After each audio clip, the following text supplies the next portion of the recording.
আপনার এই গ্রামেই তো বাড়ি? এই গ্রামে। এই গ্রামের নাম কি? শশদিয়া। শশদিয়া। এই গাছটা কি আপনাদেরই? আমাদের। হ্যাঁ, আমাদের। আচ্ছা, এই গাছের বয়স কত হবে তাতে?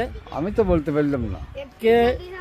আমার দাদা এইভাবে কিনছিল বহুদিন আগে। আচ্ছা, উনি উনি এই গাছ সহ এই জায়গা কিনছিল। সে জানাইছে যে এই গাছটা এইভাবেই ছিল তখনও। হ্যাঁ, এইভাবে। আপনার বয়স কত তাতে এখন? আমার 70। 70। আমার মনে হয় আর একটু বেশি হবে, আপনার বয়স আরো একটু বেশি হবে। তো সম্মানিত দর্শক, আচ্ছা, এই গাছে এই যে এখানে এত বড় গাছ দেখতেছি, আম গাছ, এই গাছের ফল খায় কারা? দর্শক খায়। দর্শক খায়, পাড়া প্রতিবেশী খায়। হ্যাঁ। এটা নিয়ে কোনো দেন মানে যুদ্ধ বিগ্রহ বা ঝগড়া বিবাদ নাই? কিচ্ছু কইলাম। আপনারা ছেড়ে দিচ্ছেন? হ্যাঁ। আচ্ছা, বাপ দাদা সাইড দিয়েছে, আমরা সাইড দিয়েছি। আপনারা ছেড়ে দিচ্ছেন। আচ্ছা, এই গাছে কোনো ভৌতিক কোনো কিছু আছে আপনার শুনছেন কারো কাছে রাতের? এখানে আমার বাপ কইছে মুসাফির আছে এখানে। মুসাফির? মুসাফির। এখানে আপনার বাবা বলেছে মুসাফির আছে। মুসাফির না? মুসাফির। মুসাফির আছে। ওই মুসাফির বেশে মাঝে মধ্যে দেখতেন উনি। হ্যাঁ, আমার বাবার সাথে দেখাশোনা হয়েছে। এখন কি এটা দেখা যায়? না।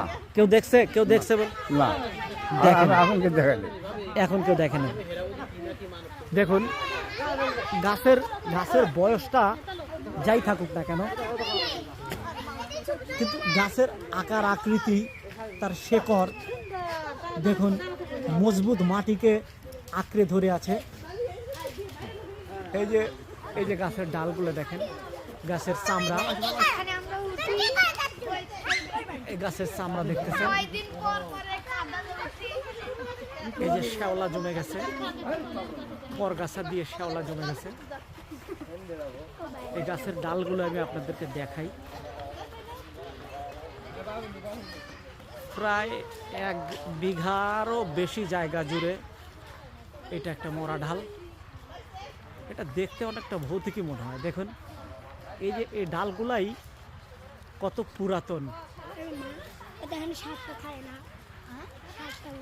এই দেখুন, গজানো নতুন ঢাল নেই, এই ঢালগুলোর বয়সই অনেক। এই দেখুন, কয়টা? 7টা ভূত থাকে।